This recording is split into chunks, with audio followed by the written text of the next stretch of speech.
Assalamualaikum warahmatullahi wabarakatuh.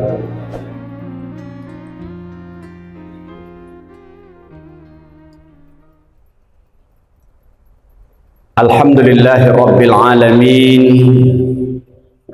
allazi arsala rasulahu basyiran wa nazira wa da'iyan ilallahi wa sirajan munira.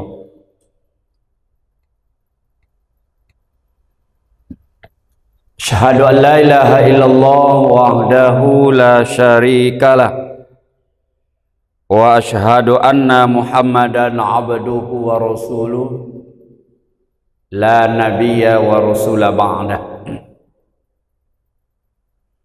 Allahumma salli wa sallim wa barik ala Muhammad wa ala alihi wa ashabihi ajma'in. A'udzu billahi minasy syaithanir rajim. Bismillahirrahmanirrahim.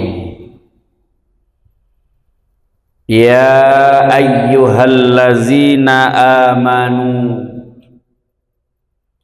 in ja'akum fasikum binaba'in fatabayyanu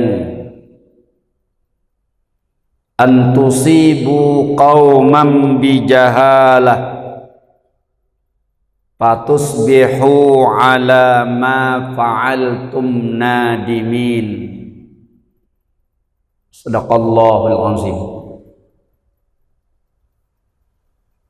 Jemaah zuhur yang insyaallah dirahmati dan dimuliakan Allah, bersyukur kita kepada Allah subhanahu wa ta'ala. Alhamdulillahi rabbil alamin. Siang ini kita kembali diberi kesempatan dan kekuatan untuk bisa sampai ke tempat yang sangat mulia ini. Kemudian kita berselawat untuk Nabi kita, Nabi Muhammad sallallahu alaihi wasallam. Allahumma salli ala Muhammad wa ala ali Muhammad. Assalamu alayka ya Rasulullah.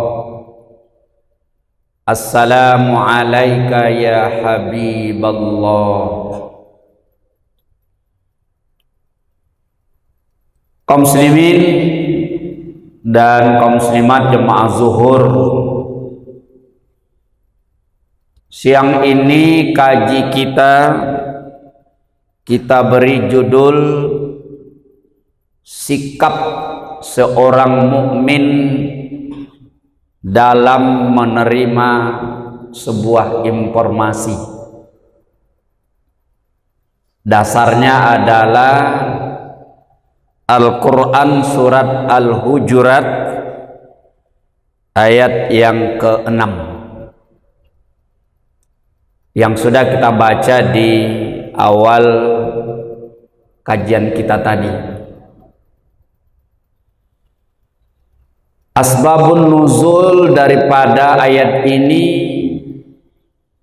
adalah peristiwa di mana suatu ketika Nabi kita Nabi Muhammad sallallahu alaihi wasallam memerintahkan seorang sahabat yang bernama Walid bin Uqbah untuk menjemput zakat ke Bani Mustalik.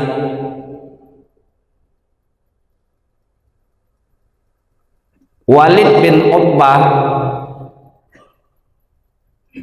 dalam perjalanan pulang, artinya dia tidak sampai ke Bani Mustalik. Dia pulang dan menghadap kepada Rasulullah, kemudian melapor, ya Rasulullah, Bani Mustalik tidak mau lagi membayar zakat. Bahkan ia sudah berniat untuk membunuh engkau ya Rasulullah. Itu berita yang disampaikan kepada Nabi kita oleh Walid bin Uqbah. Lalu Rasulullah memerintahkan Khalid bin Walid untuk meneliti kebenaran informasi yang disampaikan oleh Walid bin Uqbah. Berangkatlah Khalid bin Walid kepada Bani Mustalik, dan ia dapatkan Bani Mustalik tetap setia, tetap beriman, bahkan sudah mengumpulkan zakat-zakatnya untuk diserahkan kepada Rasulullah. Nah, jemaah zuhur rahimakumullah, kita hari ini berada di era di mana informasi dan komunikasi begitu mudah. Dalam hitungan detik kita bisa berkomunikasi dengan saudara kita yang ada di tempat atau belahan dunia sana. Kalau dulu kita menunggu waktu berhari-hari, bahkan informasi pun seperti itu. Dalam hitungan detik, informasi atau peristiwa yang terjadi di belahan dunia sana itu bisa sampai ke kita. Dalam hitungan detik saja kita sudah tahu. Bahkan tidak hanya lagi beritanya, gambarnya pun bisa kita lihat. Tapi di sisi lain ada dampak negatif, yaitu orang-orang yang menginginkan terjadinya kehancuran, terjadinya fitnah pada suatu kaum atau pada seseorang, dia mudah menyebarkan berita-berita bohong atau orang menyebut dengan istilah hoak. Nah, oleh sebab itu, sebagaimana dikatakan oleh Allah di dalam surat Al-Hujurat ayat 6 tadi, ada perintah kepada kita kalau kita menerima berita, fatabayyanu, bertabayyun. Tabayyun dari kata tabayyana. Kalau kita lihat dari segi bentuk katanya, ini fi'il yang sudah mendapat tambahan 2 huruf, mazid bi harfain, dan penambahan huruf di situ salah satu fungsinya adalah memperkuat arti. Ini dari kata bayana kemudian ditambah dengan bayana, memberi tasdid, kemudian tambah ta menjadi tabayyana. Fi'il amarnya adalah tabayyun, dan untuk bentuk jamaknya tabayyanu. Ditabayyana ya tabayyanu, tabayyan, tabayyanu. Dalam artian berjelas-jelas. Tidak hanya sekedar ya jelas, tapi berjelas-jelas sampai berita itu benar-benar kita pahami kebenarannya, atau kalau berita itu bohong kita yakin itu bohong, baru kita mengambil kesimpulan. Jemaah zuhur rahimakumullah, ada yang menarik di dalam ayat ini. Ada kata-kata in ja'akum fasikun binaba'in. Fasik, fasik. Secara khusus yang dikatakan fasik di sini kan Walid bin Uqbah. Orang fasik katanya. Padahal dia seorang muslim, tapi dia diberi gelar fasik dalam artian orang yang melakukan banyak dosa. Kenapa? Apa kesalahan Walid bin Uqbah? Membuat berita bohong. Ya, membuat berita bohong, mengatakan kepada Nabi bahwa Bani Mustalik tidak mau lagi bayar zakat.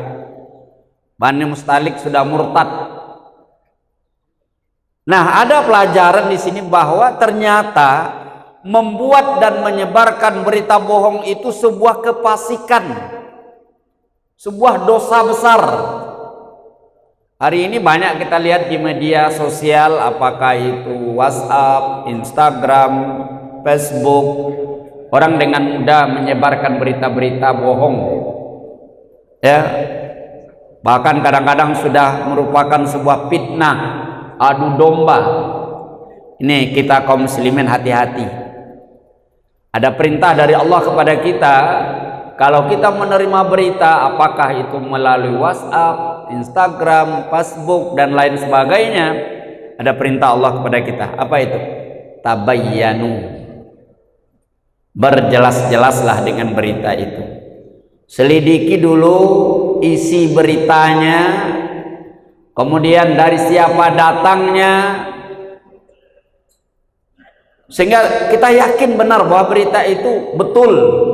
Atau kalau berita itu bohong, ini bohong.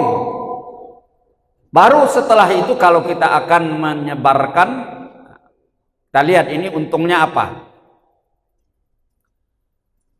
Bahkan dalam ayat tadi kita temukan di situ kata jahalah. Jahalah artinya bodoh.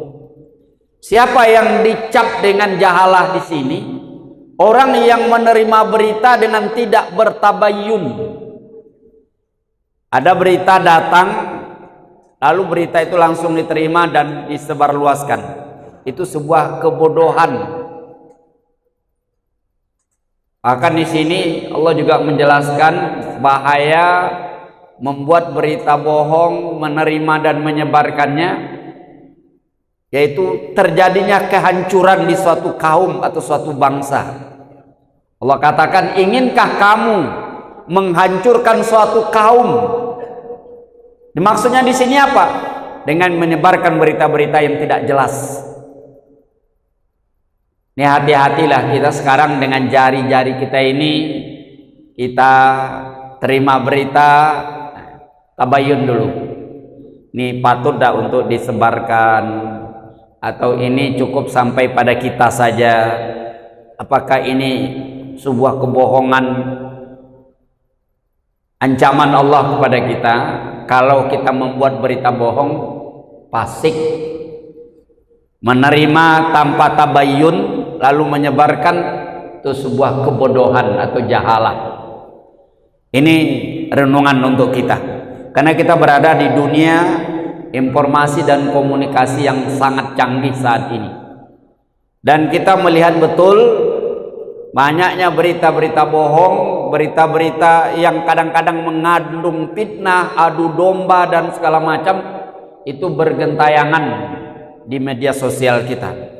Jangan kita seorang mukmin ya sampai ikut-ikut dalam menyebarkan berita atau menerima berita tanpa tabayun. Allah sudah ingatkan kita dalam surat Al-Hujurat ayat 6. Sikap kita adalah wajib bertabayyun terhadap suatu informasi yang sampai kepada kita.